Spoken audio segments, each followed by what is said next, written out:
Hello friends, good নুন। আজকে good নুন থেকে শুরু করলাম, কারণ দুপুর থেকেই আজকে ব্লগটা শুরু করছি। এই যে পুঁইশাক গাছগুলো একটু দেখে নিচ্ছি ব্যালকনিতে গিয়ে। এরপরে দুপুরে রান্নাবান্নার জন্য প্রিপারেশন নিয়েছি, সব কিছু গুছিয়ে নিয়েছি। দেখো, চাল ডাল ধুয়ে নিয়েছি, পেঁয়াজ কুচি, আলু, তারপরে যে মাংস নিয়েছি অল্প একটু।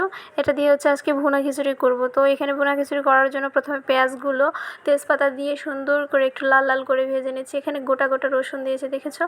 এই যে কত সুন্দর আস্তে আস্তে যে বড় বড় রসুনের কোয়াগুলো হয় ওগুলো দিয়েছি। এরপর মাংসগুলো দিয়ে সুন্দর করে ভেজে নেব।